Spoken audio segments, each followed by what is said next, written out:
Shalom Israel, first and foremost, I do want to give all praise, all honor, and all glory to Yahweh Ba'ashem Yahushua Ba'ashem Kakadash. The born to the apostles and elsewhere millstone for teaching us its truth, peace, and blessings to the whole people of Israel. Yahweh is the name of the Heavenly Father, the name Hebrew Ba'ashem is the name in Yahweh Shai. Is the name of the Megan Son, background lesson, as in the title, No Peace for Babylon, aka America. Especially after these strikes, that done took place. Dealing with these 3 nuclear sites that were hit over there in Iran. And, after that, you had Trump make a post on Twitter, or known as X now, where it says, now it's time for peace. After they went and, punched them in the face and took off. So you're obviously going to see this situation further escalate. And as we've been saying to Prince Prophet Yahweh Ba'ashem Shai, all roads lead to World War III, and this is, building up right to it. This is steps towards that direction. And going to show that you can't stop prophecy, because you had Trump saying no multiple times to getting involved with Iran. Even this dude right here said it's a bad idea to, get involved with the Israel and Iran situation, and look what happened. Going to the book of Jeremiah, going to how the least of the flock shall draw them out. And I even made a point in one of my lessons, going to the situation, a couple days ago, how, it's inevitable that you're going to have Babylon, aka America, get involved, be pulled in. Say prophecy is speaking, man. But got this post right here, and I also may get a few other ones on this page right here, just to go into the situation at hand, as well as the many problems that's coming to Babylon the Great, aka America. Especially after the situation that done took place, which you can see, prices skyrocket, dealing with gas, food. Because you had Yemen pretty much now wanting to get involved, and which I have this post right here. It says, breaking Iranian parliament officially approves closure of Strait of Hormuz, blocking access to oil routes. So obviously you can see the many problems that's going to cause. This is the other post right here. Let's see if I can find the other one since I mentioned it. Where he said it was a bad idea to get involved. This is J.D. Vance says the U.S. should avoid a direct war with Iran and warns that Israel is trying to drag it in. And look what ended up happening. They were dragged in. Students been probably how Ba'ashem shot that they're pulled into the mix, which is going to lead to other nations especially getting involved, helping out. You already had China and I believe Russia. Let's see if I can get that real quick. Let's see. Right here, the United States says China it's not that one. I believe it's on this page right here. It says Russia strongly condemns the U.S. attacks on nuclear facilities in Iran. China strongly condemns the U.S. attack on Iran. So you see how this is not going to turn out well for Babylon, for America.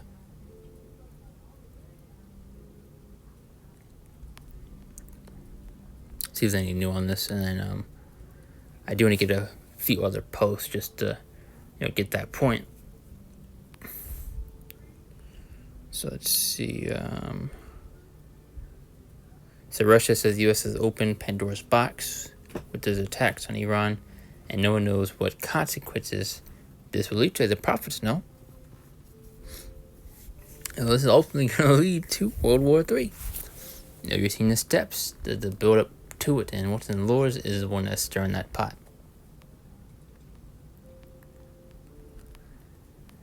And you also have Iran making, a lot of threats, saying, something to, as you see right here, a spirit.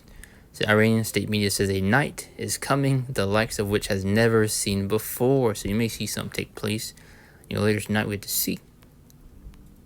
But the Lord is, turning things up, and just going back to the point of this whole lesson, there's no peace for Babylon as they are wanting. As you hear, I didn't even get the post yet. The U.S. Vice President says we are not at war with Iran. We do not want war with Iran. We actually want peace. So they went over to Iran, smacked their face, punched them in the stomach, knocked them over, ran back, say, hey, we're done. We want peace now. But you ain't going to get it. That's when you get to all the scriptures, but there's another point. I do want to get this to further go into this post right here. We're going to have these trade routes pretty much, blocked off, which didn't cause many problems, obviously, for Babylon, for America. So we get that real quick. And this is the other post right here. It said, Yemen will officially enter the war. Keep your ships away from our territorial waters. And someone asked, what does this mean for the USA? It says, Yemen's statement, likely from the Houthi rebels, threatens the U.S. ships in the Red Sea. If the U.S. attacks Iran, this could increase risk to the U.S. naval force and disrupt vital trade routes, raising shipping costs and impacting the U.S. economy, which is really the point I want right there. But now let's get a couple of these scriptures at hand, and that'll be the point. It's 1 Thessalonians 5:3. You go back to the point of the whole lesson. For when they should say peace and safety, as you see now, we want peace. But for when they say peace and safety, and sudden destruction cometh upon them as travail upon a woman with child, and they shall not escape. So there's no peace nor safety comes place, but death and destruction, despair. And I may also make it a lesson just going into all these memes about World War III, the draft, and all this stuff. These people are still taking this thing lightly. But now, reality is somewhat starting to sink in for these people. Now they're somewhat starting to panic. Because it's getting real out here. But one more time for my type. When they see peace and safety and sudden destruction cometh upon them as travail upon a woman with child, and they shall not escape. So one thing, there's no peace, no safety to come to this place. But 2 Ezra 16:21, as they behold victuals shall be so good, cheap upon earth, they shall think themselves to be in good case. And it says, and even then shall evils grow upon the earth, sword, famine, and great confusion. So it's going right under your nose. You think everything's fine and dandy now, they're comfortable. But you just saw with the post we got, how it didn't cause many problems dealing with the trade routes, which didn't affect the economy, gas prices, everything.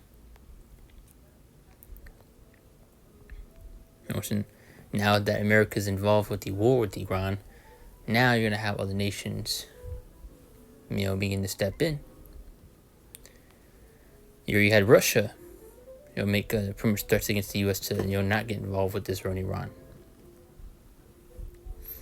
And they did just that.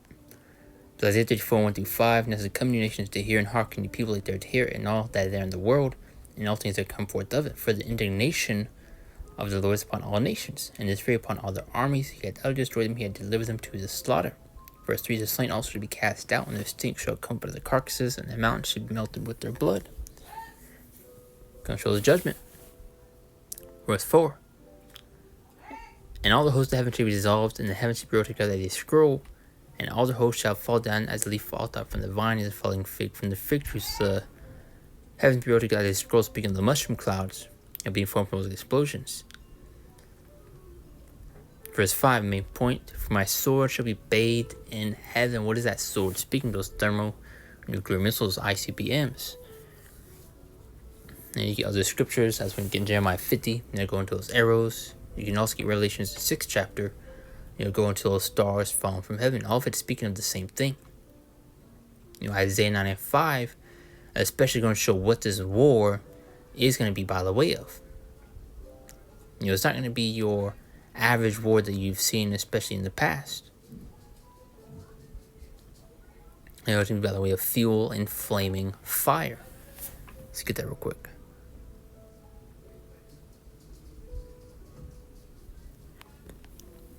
As for every battle, the warrior is with confused noise and garments rolled in blood, but this shall be with burning and fuel of fire. So showing these wars going to be completely different via those once again missiles, man.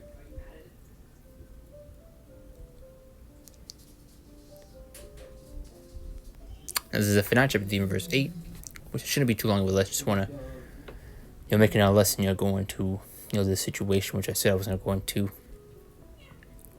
I said I was going to. Zephaniah 3 and 8. Therefore wait ye upon me, saith the Lord, until the day that I rise up to the prey. For my determination is to gather the nations. So now you're going to see the nations begin to be pulled in to this whole scenario, this situation. And which is all through the spirit power of Yahweh Shemashah that you're seeing this. For my determinations is to gather the nations. So go and show this through the spirit power of Yahweh Shemashah that you're seeing this. Because you had America, you had Trump saying, we don't want war, we want peace, yada yada, and look what happened. They ended up getting pulled in. They ended up making a move, especially after saying that they didn't want to get involved, and they weren't going to do anything, that they wanted to have talks. But also going to show why his devil's not to be trusted. Psalm 55, Psalm 58, he's not your born liar. But this is for my determination is to gather nations, that I may assemble the kingdoms, to pour upon them mine indignation. Now it says, even all my fierce anger for all the earth shall be devoured with the fire of my jealousy. And with a few more scripts, and that's the point. Revelations 11 and 14. A prophecy is speaking. The second woe was past, and behold, the third woe cometh quickly. So that second woe is speaking of that second world war. And you should know what that third woe is speaking of, the third world war. And it's approaching fast, and it's coming quickly. It's Jeremiah 50 and verse 9, going to the fate of Babylon and what's coming to America. For lo, I'll raise in cause to come against Babylon, an assembly of great nations from the north country, and they shall set themselves in array against her. From thence she shall be taken, their arrows shall be as of a mighty expert men, none shall return in vain. So those arrows are not no regular arrows. As you can also get, in 2nd Ezra, going to those arrows being shot from one in heaven to the other. So what regular bow and arrow is able to do that? Clearly none. So it's not speaking of that, but these thermonuclear missiles, as we can also get in the 25th verse, to further expound that point. Now, so the Lord hath opened his armory, and hath brought forth the weapons of his indignation, which you also just got in, where was it? Zephaniah 3 and 8. And also Isaiah 34. His indignation is upon this place. More time from our top, the Lord has opened his armory, and hath brought forth the weapons of his indignation. What do you think it means when the Lord has opened up his armory? You can also get another scripture how the Lord has created the waster to destroy. What is that waster to destroy speaking of? We just got Isaiah 9 and 5. Going to house of war is by the way of fuel and flaming fire. So these things should start to align and come together now. As old Babylon, or the 24th verse. The Lord opened his army and had brought forth the weapons of a nation, for this is the work of the Lord, power of hosts and land of Chaldeans. That's the point I wanted right there. Two more, and that's about it. It's Isaiah 55 and 11. So shall my word be so shall my word be that goeth forth out of my mouth. It shall not return to me void, but it shall accomplish that which I please, and shall prosper in the thing whereto I sent it. So, going back to the middle part of the verse, now return unto me void. So it's going to be, not return until unfulfilled, unaccomplished. So everything that's written and everything the Lord has said will come to pass and will play out, including World War III. One more time from top. So shall my word be that goeth forth out of my mouth. It shall not return unto me void, but it shall accomplish that which I please. So it's going to be fulfilled, it's going to come to pass, and shall prosper in the thing whereto I sent it. So, you devils can fight tooth and nail saying they don't want war, this and that. They're doing all these things in order to try to stop and halt prophecy. You are unable to. As you know, the scripture can't do anything against truth but for the truth. They've made multiple rejections to get involved with Israel, and look what ended up happening. They were pulled in. And the Lord pulled them in. Habakkuk chapter 2 and verse 3. As for the vision is yet for an appointed time, that vision speaks the signs of prophecies, and guess what, we're in those appointed times. But at the end shall speak and not lie, though it tarry, wait for it, because surely come, it will not tarry, meaning it will not delay. These things will happen and will come to pass. But that's pretty much the point right there. Just another update going to the situation at hand. And all as well as edifying and doing close out. Give all praises, all honor, and all glory to Yahweh, Ba'ashem, El Shaddai, Ba'ashem, Kakadash, and Shalom. See you next one, Lord's will.